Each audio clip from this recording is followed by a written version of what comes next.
A única coisa que ele fez sozinho foi destruir Tá tudo. me envolvendo, eu tô tendo que conversar com a minha filha, explicar pra ela que eu não sou ladrão e que eu não sou caloteiro. E eu não pretendo falar disso aqui de novo, tá bom? Então, vamos lá. Algumas coisas têm sido faladas sobre nós e eu vou falar de cada uma delas aqui nesse vídeo, tá bom? Pra começar, o Monark, ele nunca foi na minha casa me buscar pra gente fazer o Flow. Ele não me escolheu pra fazer o Flow.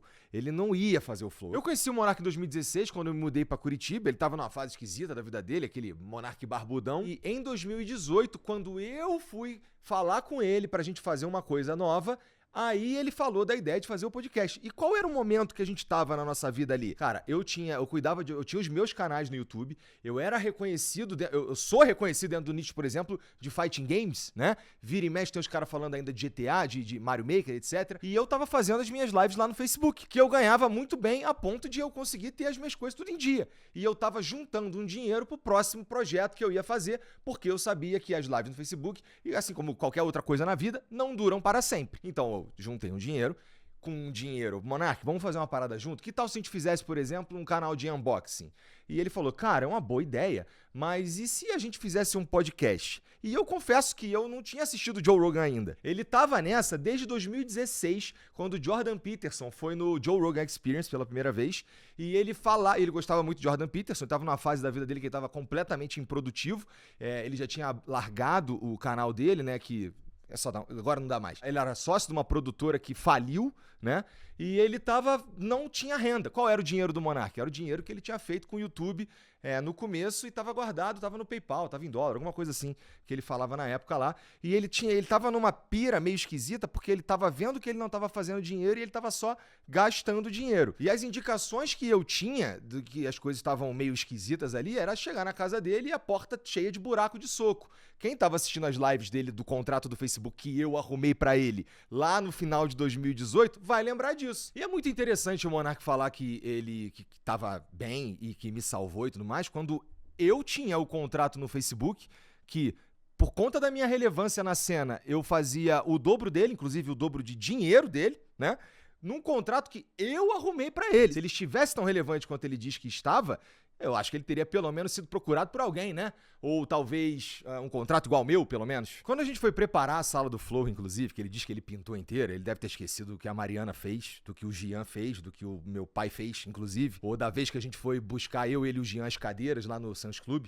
Ou da vez que eu fui com ele lá em Santa Felicidade buscar a mesa, que a gente tem, inclusive, até hoje aqui embaixo. E esse quarto tava livre porque a ex-namorada dele foi embora e ele deu os móveis que estavam lá dentro pra ela. E aí, cara, a gente fez na casa dele porque era assim que tava se desenhando a coisa. A gente não precisava alugar um lugar, entendeu? Tinha um quarto livre na casa dele. E em relação aos convidados, como eles chegavam ao programa, cara, o primeiro convidado de todos foi o Drizzy, que é o meu amigo, que foi quem fez eu ir morar em Curitiba, né?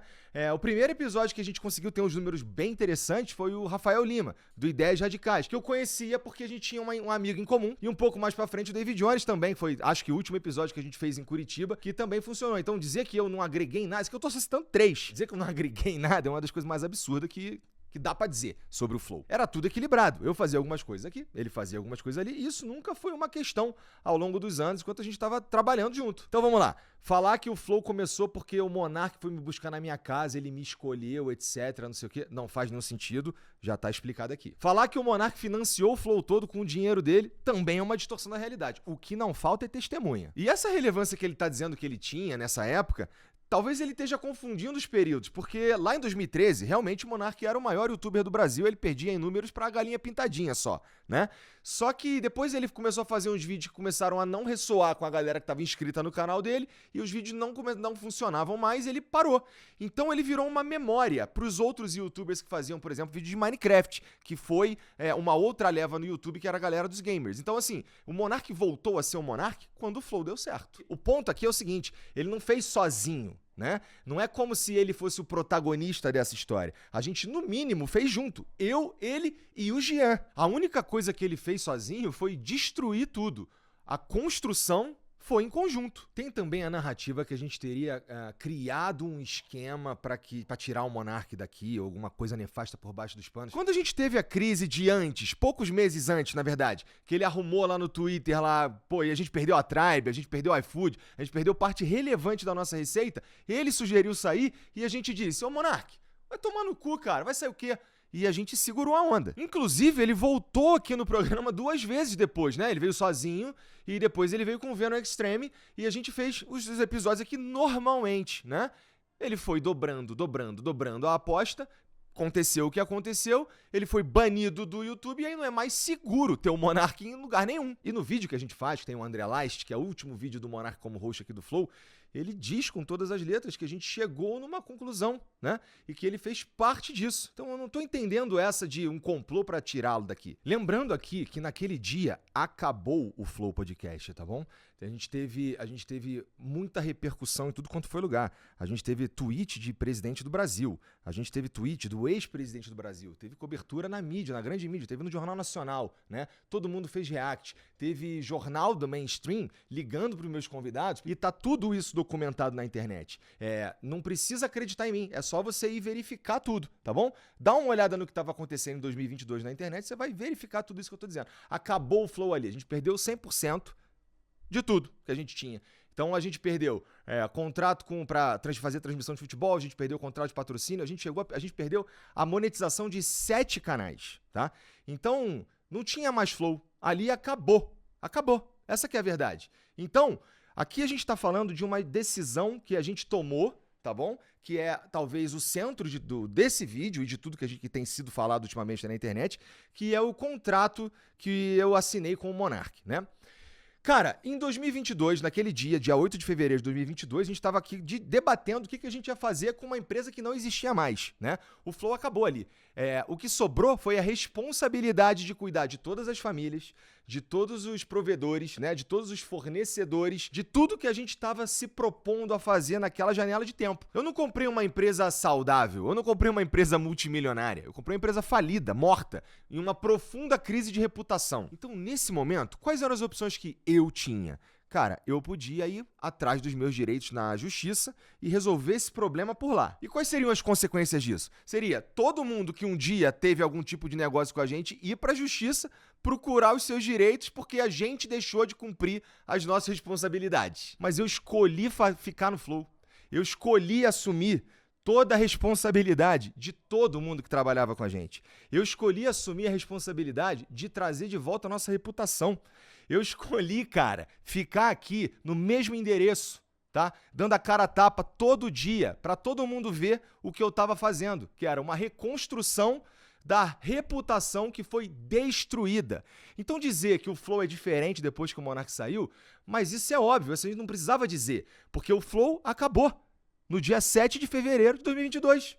E o que veio depois só tem o mesmo nome. E a gente mantém o mesmo nome por respeito ao nosso trabalho, ao nosso esforço e ao movimento que é o Flow, entendeu? Sobre eu ter ficado no Bem Bom. Deixa eu fazer aqui um pequeno resumo de como foi a tempestade de merda que a gente viveu nos meses que vieram depois, né? As pessoas não queriam se aproximar da gente. A gente ia nos eventos, a gente era xingado ao vivo nos eventos, né? Então, a gente tentava fazer alguma coisa na internet, não importava se era bom, era só os comentários que você sabe, né? Então, não foi o bem bom nem pelos próximos meses. Então, mas aí você começou a ganhar dinheiro. Cara, depois que aconteceu tudo isso, a gente voltou a ter parceiros, mas num volume muito inferior do que a gente tinha, cara. A gente não voltou pro patamar que a gente estava, porque essa crise veio no auge, quando a gente estava no hype, Bom, você lembra do tamanho do problema. No ano seguinte, depois de eu já ter conseguido falar com os presidenciáveis e fazer algumas coisas, até as publis que eu fazia pra mim, eu colocava no Flow pra pagar a dívida. Então é importante pensar no tamanho do buraco que eu estava dentro e eu precisava escalar pra começar do zero. Tá entendendo? Então falar que eu rapidamente me estabeleci. Isso é porque vocês estão vendo que eu fui eficiente em mostrar o que a gente veio fazer. É importante lembrar que lá, no dia 8 de fevereiro de 2022, eu olhava pra frente e não tinha nenhuma perspectiva da gente de fato conseguir fazer isso aqui voltar. Eventualmente a gente voltou a ganhar dinheiro? Sim. Mas tinha um buraco enorme pra tapar. E a gente levou em consideração várias coisas quando a gente foi definir o valor que ia colocar no contrato pra pagá-lo, né? Uma delas foi como é que esse cara vai ter a chance de recomeçar? Ele tá tóxico, ninguém quer chegar perto, né? Então, como é que a gente dá essa chance pra ele? E a outra parte foi a gente veio até aqui junto. Mas é claro, né? Caso a gente voltasse a ter lucro. Porque não tinha dinheiro pra pagar ninguém. Então não era eu vou te pagar amanhã, não faz sentido, não tinha dinheiro pra fazer nada, não tinha dinheiro pra pagar as pessoas que estavam trabalhando no dia a dia. Inclusive, o Monarch Talks, a mesa, as cadeiras, as câmeras, os microfones, até a mão de obra pra fazer a arte, veio daqui. A gente chegou a falar com ele que talvez não fosse a melhor hora pra fazer um podcast, pra esperar baixar a poeira, pra repensar algumas coisas e tal. Ele fez assim mesmo, foi lá que ele foi dobrando a aposta, né? Ele conseguiu um contrato com o Rumble naquela época, mas à medida que ele foi dobrando a aposta, as coisas foram acontecendo, até que teve a live do argentino lá, e ele perde o contrato com o Rumble e tudo acaba ali, e ele entra numa que ele tem que ir para os Estados Unidos. E enfim, fizemos o aditivo que previa pagar $5.000 para ele, porque a gente não estava nem imaginando quando a gente poderia alcançar as condições necessárias para pagá-lo os R$50.000. E a partir do momento que ele respondeu as mensagens e passou a conta dele e a gente começou a pagar, nunca mais eu parei. A gente paga há 2 anos e meio, religiosamente. Todo mês. Para pagar esse valor aí novo do aditivo ao contrato, a gente não fez a gente não atrelou ao lucro, né? E a gente, na verdade, pegou e integrou isso ao custo. Na verdade, ele passou a ser um custo meu. Então, chega o meu salário, eu pego e pago o Monark. Nesse contrato, o Monark teria que passar a marca para mim no dia seguinte, né? Ele teria que ter ido assinar um papel e ele não foi assinar. E eu teria que pagá-lo de novo quando a gente oferisse o lucro que está previsto no contrato, né? Esse lucro que eu precisava para pagar o valor de R$50.000 para o Monark, eu consegui ao longo desse tempo 4 vezes. Porque, família, tem que pagar as dívidas que o Monark criou. Dizer que eu sou caloteiro ou que eu tô roubando, isso tá descolado da realidade, cara. É querer que eu pague, além de tudo, com a minha reputação. Usando desses artifícios, desses argumentos aí, pra levar fluxo pro canal, como ele disse. Então o Monark, ele não tá querendo rever o contrato, ele só quer a mídia. Porque eu não consigo entender qual que é a inteligência de tentar destruir a fonte de renda dele. Eu não consigo entender de fato. E sobre esse papo de juros, assim, não faz nenhum sentido, porque juros é quando a gente paga atrasado as coisas, né? Talvez queira dizer alguma outra coisa, e também não vem ao caso por conta de tudo que a gente já tá falando aqui pra vocês, né? Imagina, por exemplo, eu ter que... eu só consigo pagar o Monark daqui a 10 meses. Então, obrigatoriamente, eu, além de assumir essa dívida, eu ainda tenho que assumir a possibilidade dela triplicar, porque eu não consegui pagá-lo, porque ele me atrapalhou por conta da circunstância. Não faz sentido, entendeu? Nunca teve calote, nunca teve meio contrato. Quem não tá cumprindo o contrato é ele, porque ele tem que me passar a marca, como foi assinado lá. E assim, passar a marca, eu não tô pedindo pra passar a marca, ela é minha, tá? Eu poderia ter processado o Monark 4 anos atrás pra tomar a marca dele. Aí eu escolhi não processá-lo. A sensação que eu tenho é que eu sou culpado por ter feito o Flow funcionar de novo, né? Parece um recalque que, olha, continuou só com o Igor e deu certo. Tinha que ter dado errado. Parece que algumas pessoas têm essa sensação, né? Felizmente, vocês erraram. Sobre entrar em contato. Bom, primeira coisa, ele mandou uma mensagem pra mim, de fato, que eu fui ver depois, porque o meu número é vazado, que vazou na época da crise, né? O meu, do Gian, as nossas redes sociais, né? Todas operam de um jeito meio esquisito depois daquilo lá, porque todo mundo mandou mensagem tudo quanto foi lado. E aí chega pra mim uma mensagem do número aleatório, na época até sem foto, com um número de conta, falando pra eu mandar R$50.000, que era pra mudar isso e valeu, obrigado. E depois uma ligação, que eu também não vi, e ficou perdido no limbo. E essa mensagem que ele mandou, ele diz que não conseguiu entrar em contato com a gente.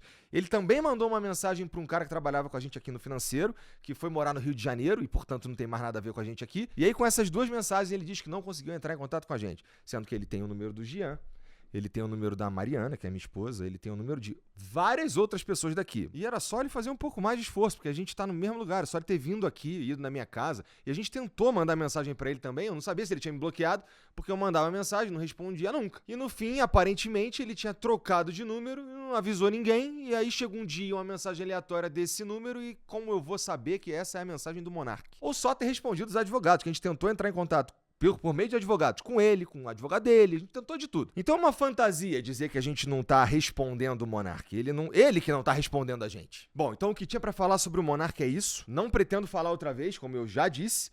E agora vamos falar do Serjão. E antes de eu começar a falar do Serjão, é preciso deixar uma coisa clara. Não é porque o cara trabalhou aqui no Flow e saiu, sei lá, por conta de uma incompatibilidade profissional, que ele sabe exatamente o que está acontecendo aqui ou que ele é o conhecedor das coisas da internet, sequer o conhecedor das coisas do Flow. Tem uma narrativa aí dizendo que o Sérgio Sacani teria trabalhado aqui 2 anos sem receber para que a equipe pudesse ser paga, porque estava uma grandíssima dificuldade e não dava para pagar a equipe, então ele abriu mão do salário dele, tá? Dá pra dizer que o Serjão, ele nunca veio aqui sem receber, mas ele já recebeu sem vir aqui, várias vezes. A gente ficou um tempo tentando fazer com que o Sérgio viesse cumprir o contrato dele, que era um contrato de exclusividade, que previa que ele fizesse 3 programas por semana, que previa um salário pra ele fixo e que previa também um bônus que tinha a ver com que o canal fizesse de lucro. Ele simplesmente não vinha. Nem entrega pra marca o cara vinha gravar. Ele chegou a desmarcar 2 vezes e eu tive que fazer por um valor muito abaixo, que acabou atrapalhando toda a relação com a marca, com tudo, por causa da falta de responsabilidade dele. Teve mês que eu tive que pagar o Sérgio e a equipe e eles não vieram aqui.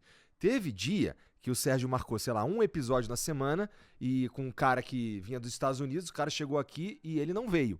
Teve vez da equipe tá toda pronta aqui, a equipe extra, tá? Que a equipe dele não tava aqui. A equipe extra tava toda no estúdio ali preparando a live que ele ia chegar, quando liga pra ele atrasado meia hora já, ele tava em Brasília. Não é que a agenda dele não era ocupada, é que ele marcava tudo antes de marcar o próprio podcast dele, sem contar todas as vezes que tinha um monte de imprevisto pessoal, né? Que não convém ficar falando aqui também, porque vai levantar também um monte de pergunta. E ver isso na internet, cara, entristece. No fim das contas. Por quê? A gente tá falando de alguém que a gente criou uma relação muito maneira lá em 2019, né? A gente foi construindo as coisas, a gente construiu um podcast, né? A gente criou o canal, a gente fez todas as artes, a gente fez vinheta, a gente fez tudo, todos os cuidados, equipe, não sei o quê. E termina assim, né? Termina de um jeito que um monte de afirmação descolada da realidade, me pintando como um cara ingrato, me pintando como um cara que trabalhou para destruir o programa, quando, na verdade, o fato dele não vir fazer o programa fez com que a gente precisasse criar outras coisas para pôr no canal. E, inclusive, essas outras coisas, esses outros criadores que apareceram no canal, todos com o aval dele. Então, por que a gente tinha esses outros conteúdos no Ciência Sem Fim? Porque o Sérgio não vinha fazer, né? E ele já avisava assim, ó, mês que vem eu não vou. Então, a gente teve que se virar para criar conteúdo ali, seguindo ou mirando no planejamento que nós tínhamos pro que a gente queria fazer, no fim das contas. E aí ele vai falar que ele me apresentou um projeto e eu não quis. Essa parte é verdade. Porque era um projeto que não fazia sentido financeiro e também não fazia sentido editorial. E se for comparar com o que a gente estava fazendo, o que ele estava propondo ia necessariamente ficar muito abaixo do nosso padrão de qualidade. De novo, não necessariamente me apresentar um projeto, eu tenho que embarcar nesse projeto. Me apresenta um projeto todo dia. E aí o Ciência Sem Fim teve que acabar, porque o público, as marcas, a construção do programa e do canal é feita em volta de um produto herói, né? Que não estava acontecendo porque o cara não vinha trabalhar. Aí, meu irmão, não tem jeito, não tem santo que sustente. Tivemos que fechar o programa. Tudo isso que eu tô falando aqui, família, tem prova, tá bom? A gente tem documentado. Eu não viria aqui na internet fazer um vídeo como esse, que eu não costumo fazer, que não tem nada a ver com o conteúdo do Flow, se eu não estivesse falando as coisas perfeitamente embasado. Inclusive, é por isso que esse vídeo demorou pra sair, tá? Porque a gente começou a ver essas coisas acontecendo, a gente tava lá nos Estados Unidos fazendo o projeto de Copa, que a gente tava seguindo a seleção, né? Junto com o Ricardinho, no busão da Copa. E como essa coisa foi acontecendo, a gente tava lá, a gente voltou antes do previsto e estamos olhando tudo que a gente tem de informação para informar vocês da forma que é correta, que é ética. Bom, é isso que eu tinha para falar sobre esse assunto. Não pretendo falar mais disso, tá bom? É isso. Um beijo para vocês. Tchau.